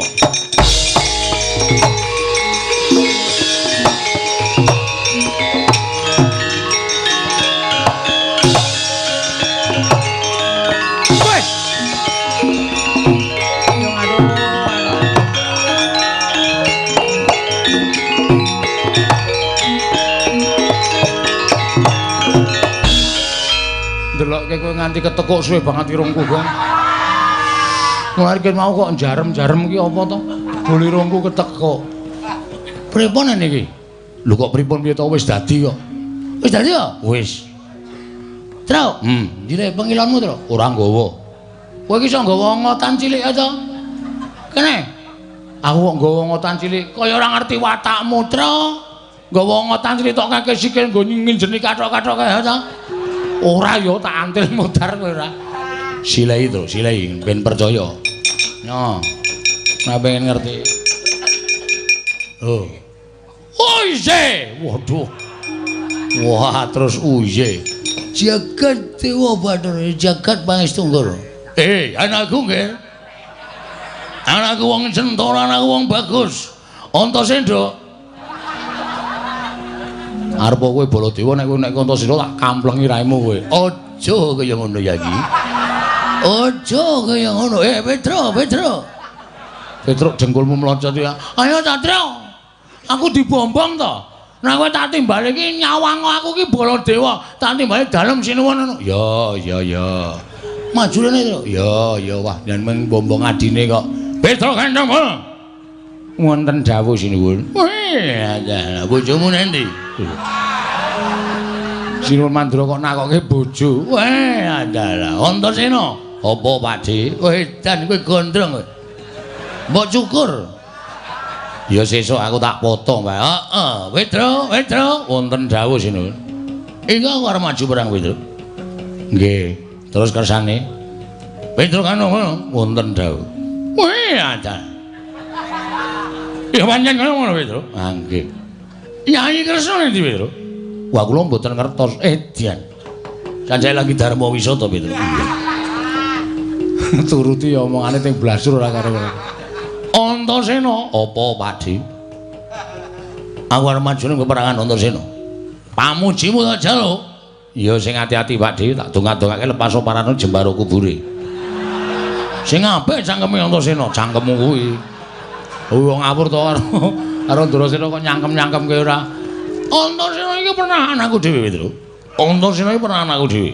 Kuwi anake Werkudara adik Kunjodipati, mula ora jenengane Antasena iki wis biasa nek karo aku. Nggih. Petro, wonten dawuh goleke gaman. Gaman apa? Nggo maju perang Petro. Oh nggih. Ngestokke dawuh. Aneh-aneh. Ndara Baladewa krocok mbendho iki kok. Aneh-aneh. Ngersake napa? Sakaremu Petro, sing penting iso nggo maju perang. Niki napa? Nggo.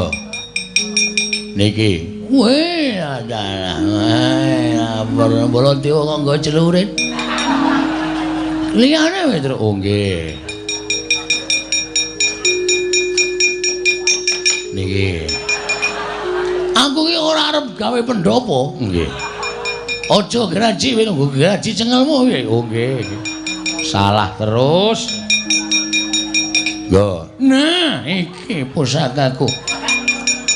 Aja mbok sepeleke Petro, iki tau tak nggo nyolong gori ping 3 aku nangan. Sakaremu.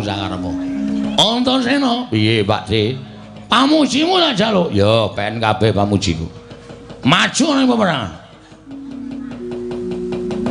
Awas rawatan jawrate manging boro-boro. Ini nyata Mandura Prabu Baladewa. Baladewa. Hah? Baladewa. Aku muni apa ya? Baladewa. Oh ngambeyen. Malah cengengesan. Kleru kok. Iki mergane patimu kuku ngarepe iki. Oh panus maning jajaran Iki aku kok ngedep kaca iki piye iki? Aku ngedep kaca gedhe-gedhe banget piye? Kok ana wong padha karo aku? Aja bengok-bengok mripeni wong turu Baladewa. Oh edian. Iki suarane ora pangling iki. Iki suarane Bagong iki. Aja ngawur. Iki Prabu Baladewa. Wah setan ora. Iki Bagong iki, Prabu Baladewa. Kowe sik ngembal kuwi nggawa apa? Nggawa genter tuwa banget.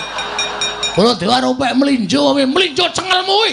Iki Kyai Nenggala. Iki pamunaing Satu Sekti. Tamake Gunung Jugruk Segara Asat. Iki Kyai Bendro, ayo. Iki le nyilenane Bagul Tegan. Kaya apa aku sing tekaning mati tenang mati mati. Iya.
sawetawis sampun ngantos kados mekaten iki. Lho.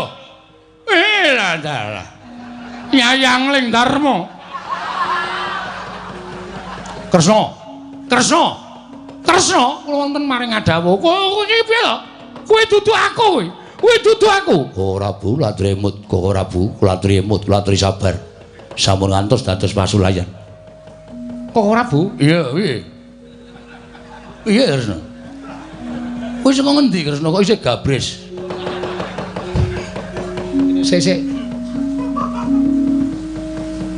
Wo setan iki. Lho, Kresna kok ngomongke aku setan iki? Pun Kakang iki kadangmu Werda. Kadang Mendha. Kok Prabu kula nyuwun mapunten. Paripaksa kula misah lan panjenengan. Manungsa tatanan manungsa jajaran ing atase derajate acepre kok ngembali marang panguwasane untuk Mandura Prabu Baladewa. Aku ora trimake perkara iki. Lah kok si Adi malah tumuju ning kene apa wis lakon sirep pageblok itu momo negara ing Ndarawati. Setyaki Wonten timbalan Mandura. inggih. Kok Prabu paring dawuh mekaten sababipun Yai Prabu mau ndak nganti lamun Kakang Prapta ning negara Ngamarta. Nyuwun ngambil pustaka Jamus Lima Sada, wigatine iki narya nambak rengganing projeng Ndarawati. Lah kok saiki malah teka ning kene iki apa Ndarawati wis sirep tumuli si Adi methuk pun Kakang Kundur marang Mandura. Lho.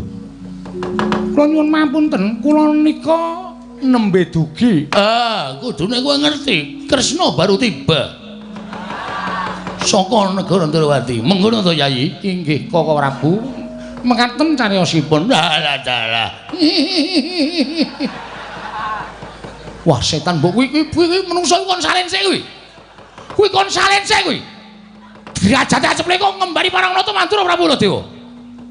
Koko Prabu, Piye, Yayi? kula suwun kanthi sanget. Iya, piye?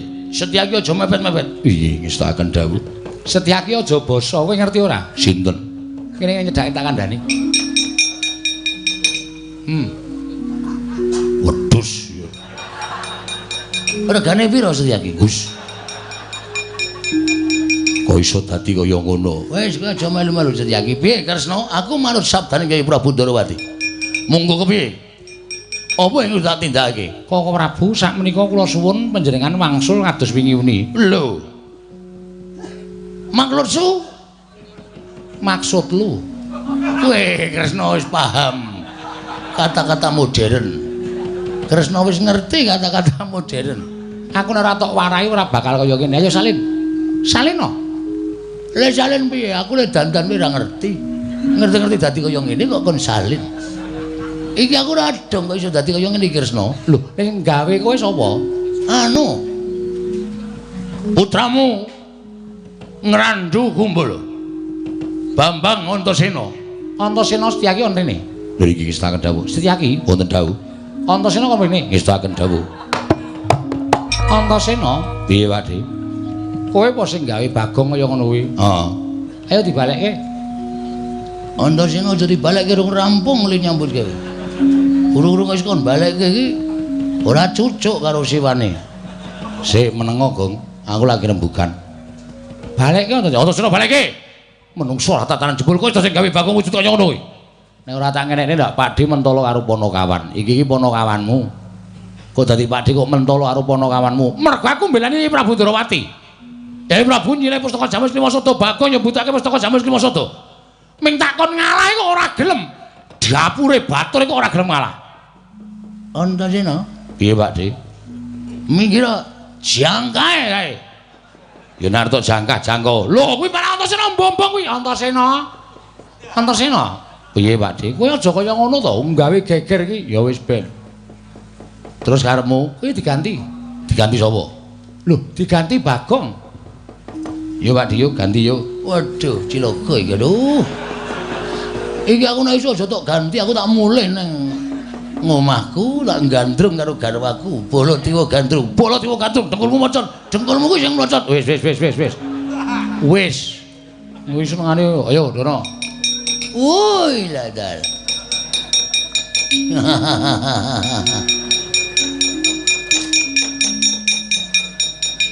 Halo. Wong edan Japur kaya ngene kok Malik Baladewa. Weh, nek gleleng to. Antasena, piye? Lelakon iki piye, Kir? Sejatine lelakon iki aku mau entuk critane Ponokawan. Yen to bab anu kakekne Semar lara. Lho. Semar lara? Iya, Bagong sing ngomong ya, Gong. Heeh, anu iya, anu nggih.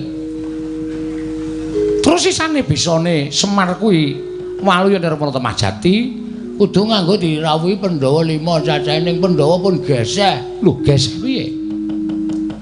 Pustaka Jamus Klimasada diasta Sinuwun Darawati. Kosek aja ngarani aku mergo aku ora nggawa. Nggih, kula ngertos. Sampeyan nuwun sewu, kudune iso ngematke nek Ngamarta niku wonten srengenge kembar. Iya, aku ngerti. Ha nggih. Kena tak mak rada ngarep ngene, ora omongane ngecangklang nang kene. Iya. Wah, edan kowe iki jan karo sapa-sapa kok sia-sia. Terus dadi geger wose Pustaka Jamus Klimasada diasta Ratu Ndarawati. Mbuh sampean mbuh dudu sing mbaku sing nggawa Ratu Ndarawati. Gusti, sing nggawa ki Ratu Ndarawati tenan. Ane nyatane dhek ora ngaku kok. Koko Prabu, kula wonten pundi papan menika mboten ate pisah kalian Setyaki. Mila menawi tanpa Setyaki menika tegesane sing ngrayi Ndarawati. Lah, aku mongko ora amatke Setyaki melu apa ora? Wah, lah nek ngono pancen Pustaka Jamus Klimasada ilang saka negara Ngamarta digawa maling agung ing wujud Nata Ndarawati. Lah menika ing dados tuk sumbering perkawis mongko menika dipun betahaken dening Kakang Semar kinarya ngusadani dhateng grahipun Kakang Nayantaka. Pun nek ngoten niku pripun kula tak takon. Ngene wae. Kowe karo kancamu sapa? Petruk. Petruk nanti? Truk. Nene Truk? Ya. Ana dawuh saka Sinuwun Darawati. Dawuh napa Sinuwun? Kowe karo aku bali ning Karangkadempel. Lah mengki nek bapak takon para Pandhawa, mengko aku sing wangsulan, aku tak tilik karo bapakmu. Malah perkara iki mesti ana ngembet sarta gandeng jenenge karo Kakang Semar. Oh nggih. Wis ora karo Pandhawa ora apa-apa. Ning aku tekan kono, mergo aku ngerti lambe atine bapakmu. Oh nggih, siap matur nuwun. Setyaki wonten timbalan. Kowe tak tinggal nang kene ya. Lho iki ngestaken dawuh. Kok ora Bumandura kepareng kala nggalang mripun wonten garing Ngamarta? Ya, manut. Antasena Ngamarta jaganen. Aja nganti ana trubusaning satru telik Mangindrajala ingkang marajal saka sela-selaning garu. Ya, Pak Ding ngestake dawuh. Petruk Bagong karo aku ya budal ning Karangkadempel. Monggo sinuwun kula jagaken rada tentrem ati kula semarenten sing nileki nggawa napa-napa mampir tumbas jeruk. Ya. Oh, wonten timbalan, Gus. Bagong, dalem. Apa ya pancen kanane bapakmu kaya mengkene iki nganti ora mubah, ora musik nggone nandang raga. Wah, kula piyambak malah bingung kok, Den. Lihat sing ngrangkani bapak niku pripun, monggo ya nek digotong niku ya abote ra jamak-jamak. Arep dipresake ya wong ya menelan biaya yang terlalu banyak. Monggo kula kalih Petruk kalih Bagong niku wong sekeng. Ning ra pun wonten ngendikane bapak nek panjenengane niku nuwun sewu kepengin dirawuhi Pandhawa 5 sinambi mun di Pustaka Jamus Miang Jimat kelima sada mengke enten ature bapak sing ajeng kunjuk ngersanipun ndara-ndara Pandhawa. Wah, Kresna kakangku. Werkudara piye? Yen pancen panjaluke Semar perkara Pustaka Jamus Miang Jimat kelima sada ora susah dadak walang ati. Para kaki Pustaka Jamus kelima sada ingkang mbok gawa marang Projeng Ndarawati tumrap aturna marang Semar Badranaya. Werkudara sing ngawas paningalmu Yayi jejering satriya aja gumampang siadi ngadepi lelakon kanthi netra lahir nanging gunakna netra batin. Tegese piye? Tegese pun Kakang ora mboyong Pustaka Jamus Miang Jimat kelima sada. Pun Kakang ora rumangsa kaparingan Pustaka Jamus Miang Jimat kelima sada. Mbok menawa siadi wis tanggap apa kang dadi kersaning pun Kakang. Kang mangkono iso dipestekke. Lamun Pustaka Jamus kelima sada ilang digawa Nata Ndarawati ing sejatine dudu pun Kakang Werkudara. Apa pancen bener mangkono, Yayi? Yen pancen siadi kurang percaya lawan apa kang dadi aturing pun Kakang Maragaki Arjuna kula wonten maring adhawuh. Ora usah dadak wedi kangelan. Dina samengko Dimas wis prisa dhewe Lamun pun Kakang ngurang mboyong pustaka Jamus Limasada. Kakang Mas nyata ingkang sawetawis sarawipun Koko Prabu Ndrawati kula badhe munjuk atur ngersa paduka Kakang Mas Jodimati nyatanipun negari Ngamarta. Kelebetan telik Mangindrajala ingkang dusta pustaka Jamus Myang Jimat Limasada. Wah, yen ngono pancen bener. Apa sing dadi ngendikane barep kakangku? Yen ngono aku keluputan perkawis nganti aku tega nundung kelawan Sedewa. Ora Udara. Agahan tanpa pitung wekasan keseluruh dalan sing kleru. Ya. Aja banjur wisuh lumung ngentasi perkara. Tegese piye? Ayo, digoleki pustaka Jamus Myang Jimat Limasada. Kinarya waluyaning Kakang Semar Badranaya angka 2. Siadi wis wani nundung lawan kadangmu si Sedewa. Sedewa kudu bali ki nang dadi jangkeping Pandhawa 5. Wah, Depol aku njaluk pamit tak rampungane perkara iki. Kakang Semar aku nyuwun pamit Kakang Badranaya. Pola dalah. Mula Yai Prabu Darmakusuma nganti ora pirsa terus jatine menungsa ingkang meba marang Nata Ndrawati. Ayo kowe aja mati tanpa aran ngaku. Arep mlayu menyang endi mesti bakal kecekel dening Nata Ndrawati. Aja ngawu gawar ngawur. Sapa wani mimba marang panjenengan ingsun? Iki Nata Ndrawati. Ing saknyatane pancen nangka dadi ratu pengayomaning para kawula sak negara Ndrawati. Lah kok dadi ana wong kang ngaku marang Nata Ndrawati. Yai menungsa. Aja paton bisa ngucap kowe ingkang memba Nata Ndrawati sarta nyidra pustaka Jamus Myang Jimat Limasada. Ora mbok ulungake marang Nata Ndrawati. Apa kelakon kira-kira kowe keduga ngungkuli marang kadidayang Nata Ndrawati? Aja sumbar, aja pamer. Yen pancen kowe didarbi niat bakal ngrebut pustaka Jamus Myang Jimat Limasada. Ayo, gage tandangana Nata Ndrawati, aja ngaku Ratu Ndrawati kowe.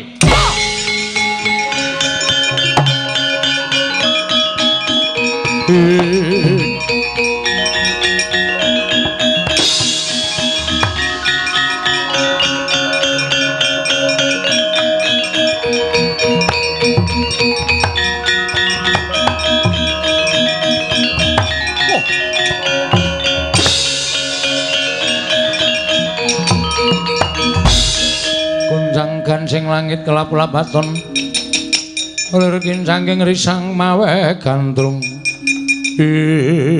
waladalah tanpa tali wara kowe nyempalane karo Nata Ndrawati Arjuna dasar para nyata lho ora basa arepun Kakang ora usah dadak kowe kekudung marang Nata Ndrawati ora mbok balekake pustaka Jamus Limasada lamun tak longgo parung waduhmu mati dening aku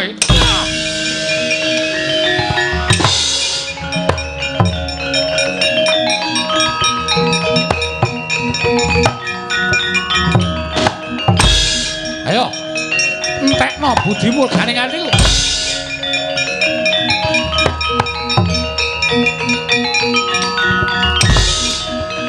Wah, mati kowe.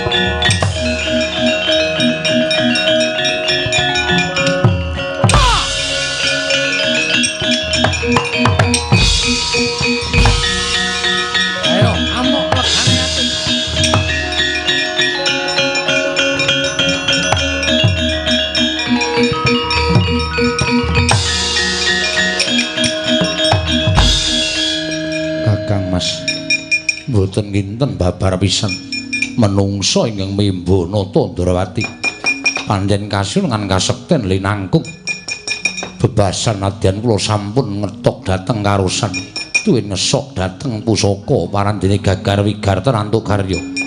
Wah, tumandang tanpa mbok pikir kowe ora ngerti lan napa kowe lali yen to Kresna ingkang gawe kedunungan pustaka Jamus Myang Jimat Limasada Aja waton tumandang ning nganggo petungan kaya bocah wingi sore.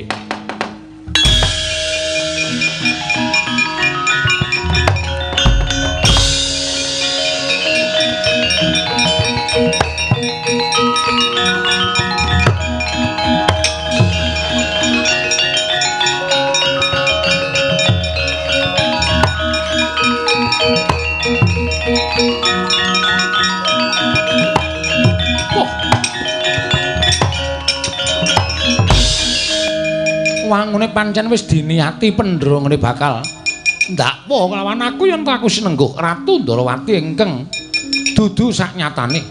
Ora Kudara iki. Yo. Balekke ora pusaka Jamus Lima Sada. Ora bakal tak balekke. Taunana Windanana kuwi dadi gaduhaning Nata Ndarawati. Wah, edan. Oh, ayo.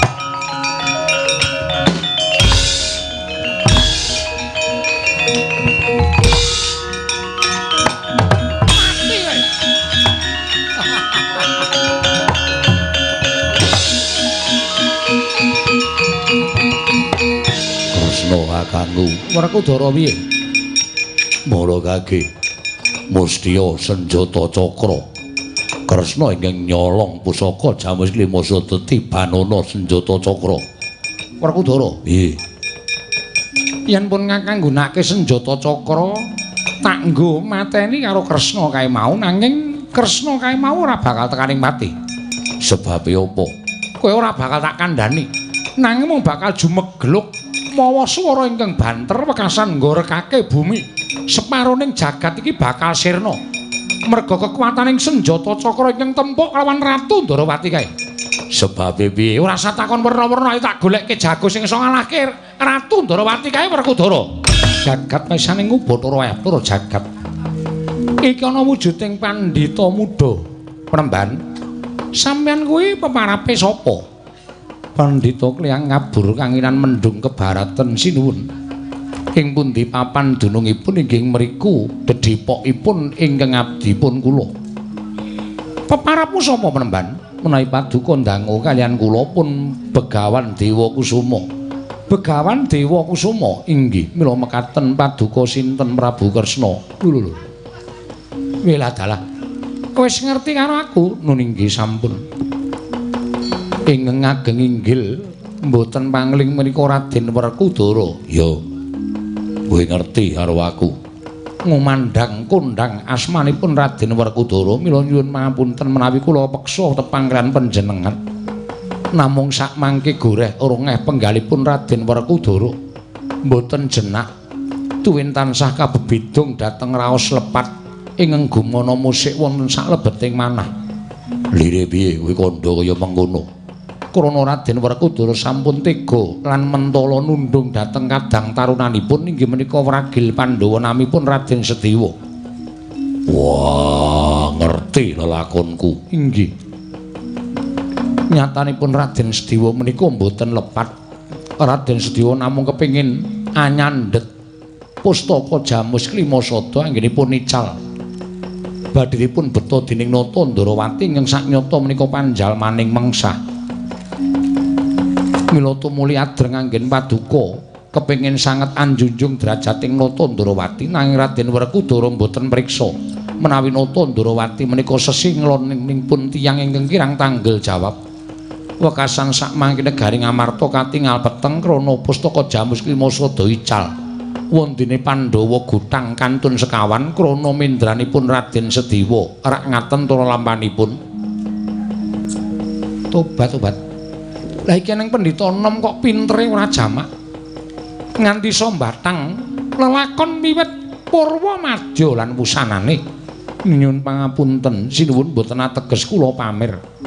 Namung saknyatanipun lelampahan ingkang lumampah kados mekaten lumadining lelakon wonten negari Ngamarta. Ya. Yen ngono aku ngaku marang kapintramu Penemban. Ning aku njaluk karo kowe mbok kowe kuwi gelem nulungi karan aku. Paduka sinuwun kepareng badhe menapa?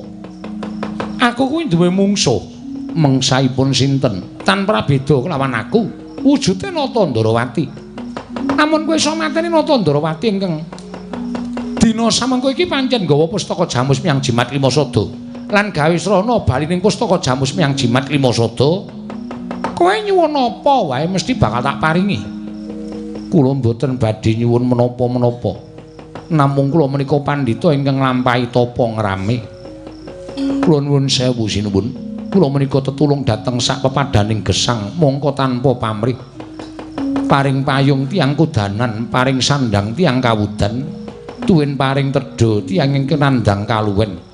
Monggo menika kula tindakaken tanpa gadah pamrih menapa kemawon. Ngono inggih.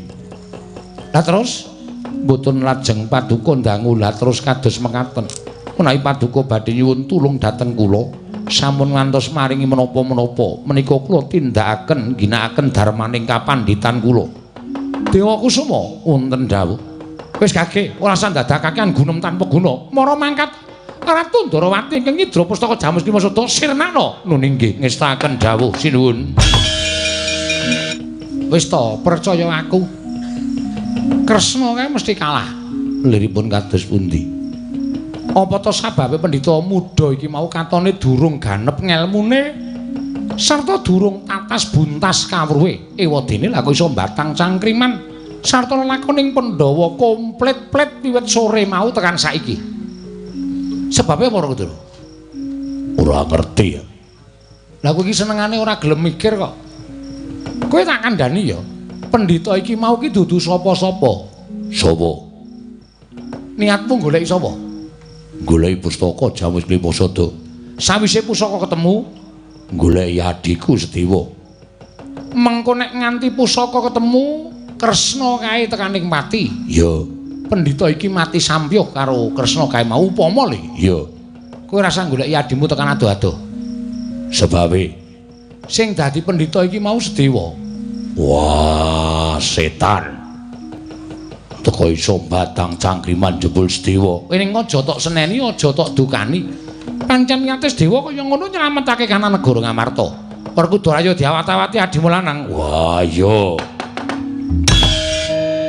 Iki Nata Ndarawati. Iki sapa?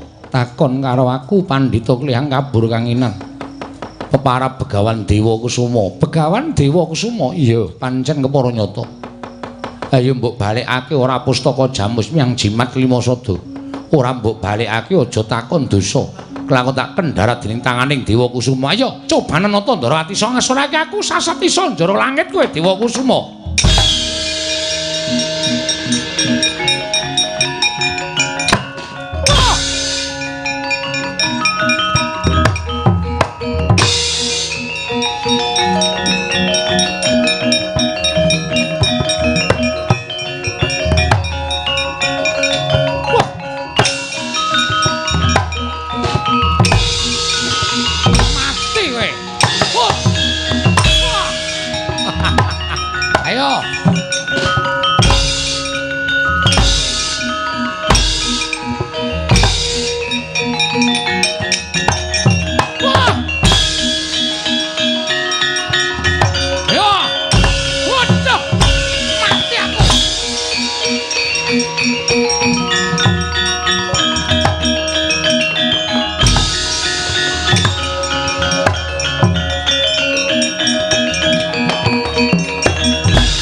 Keket genya panca bakah negesang Begawan Dewa Kusuma lumawan Alendring Ndarawati parandring mangke paringi jawata kaya telas tulising titah kekalih Sang Dewa Kusuma babar sedaning wujud Raden Sedewa Nata Ndarawati babar sedaning wujud negesang Dewi Kanastren mundi pustaka Jamus Miang Jimat Lima Sada.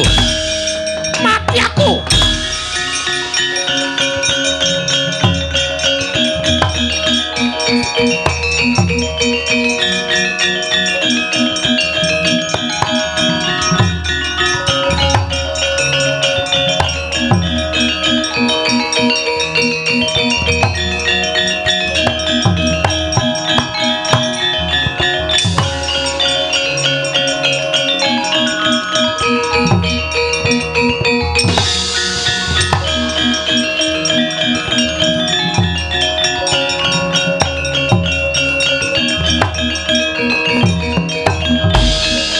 Mboten mangling pukulun Bathari Kanastren.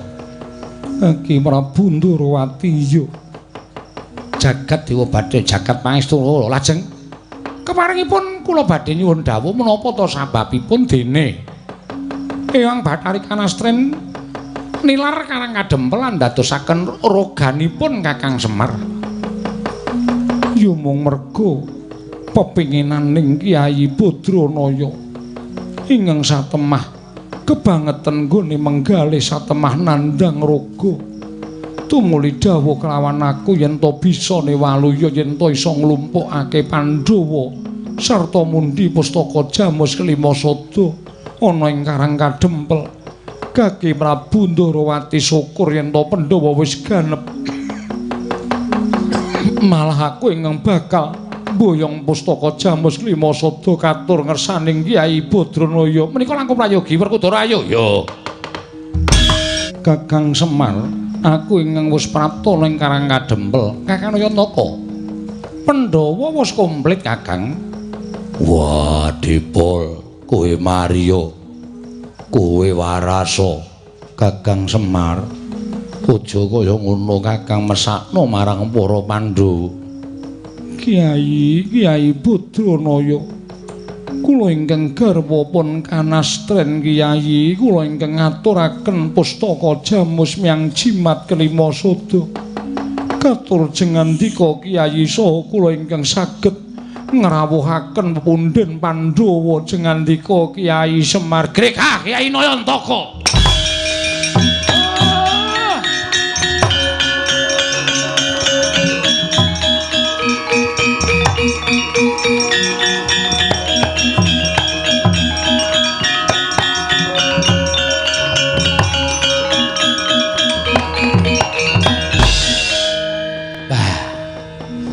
Kowe kena ngapa Pak cangkeme dintup tawon apa Pak? Kok mecucu. bah. Blegek kekugek sadulita mel. Matur nuwun sinuwun. Ana apa Kyai teka sampeyan nandhang ruga Kakang Semar? Ana apa Kakang Semar? Semar ning apa? Kanastren matur nuwun ya. Inggih sami-sami Kyai. Ora ana gunane aku kongkonan babi. Ora iso do ngrampungi pakaryan. Oh. Ngerti tak tekek. Oh iya. Ya aja kok ditekek ora. Barang waras cangkeme elek Semar iki. Anake dunake babi ora. Mergane kowe dikongkon bapak ora ngrampungi karya. Lho sing iso nggawa Pandhawa rawuh mrene, ngaturi rawuh Pandhawa rawuh mrene malah Kanjeng Ibu. Ibu sapa? Lho kuwi Kanjeng Ibu kuwi, Ibu Kanastren. Kuwi ayu ning lamur ya lho. Lho, kok lamur? Kok gelem ro semir? Wong tuwa kaya ngono kok bojone ayune ra jamak-jamak, mbok mau tekak, simbok tak pek. Wah, edan kowe ra. Aku njur mbokne dhewe arep dipek. Cah nekat e. Nekat ra ora banget. Kakang Semar sejatine darbe panyuwun apa? Budaya menika panggenan ingkang sae. Budaya unggah-ungguh, budaya tata krama, budaya menika saged ngraketaken pasderekan. Luhuring negari menika gumantung wonten budayanipun. Iya. Mula janjane kula mung kepengin bangun wujuding wewangunan ingkang mriku dados ajang anggenipun sami olah budaya lan seni. Wah, candhak lakone wisan. Wis. Kapokmu kapan kowe? Niku Ndara. Supaya tiang-tiang Amarta menika nuwun sewu ingkang kagungan lan budaya menika boten lajeng sami mapan wonten papan-papan ingkang boten sakmestinipun nanging dipun paringi wadah. Wonten ing mriki saged mekaraken pikir mekaraken tumangkaring budi supados seni lan budaya wonten negari Ngamarta menika saya ngrembaka, saya sae, budayane ya apik, budayane tata krama ya rumasuk enten sanubaringipun para kawula sak negari ing Ngamarta. Iya, Kakang Semar mengkono nggih. Ning niki pun terakhir mawon nggih, Den. Niki keri dhewe kula kudu mbangun bab sing boten enten sambung rapete kalih pewayang. Cukup niki pungkasan enten sing nyuwun lakon aneh-aneh kula ora sida mayang mawon. Ndas kula mumet wit sore. Ora iso mikir sing werna-werna. Sing wangun ya lakon-lakon sing maton mawon nggih Ndara Werkudara. Iya. Nggih Den nggih. Iya. Ora kok aneh-aneh sesuk nek ana wong ngresmekke dalan Semar mbangun dalan. Dalan nggo lindes ndase kuwi ora nesu Pak. Oh, ya kudu nganggo ngono kuwi. Mugi-mugi lestari saklaminipun rukun, saklaminipun tentrem, saklaminipun Ndara.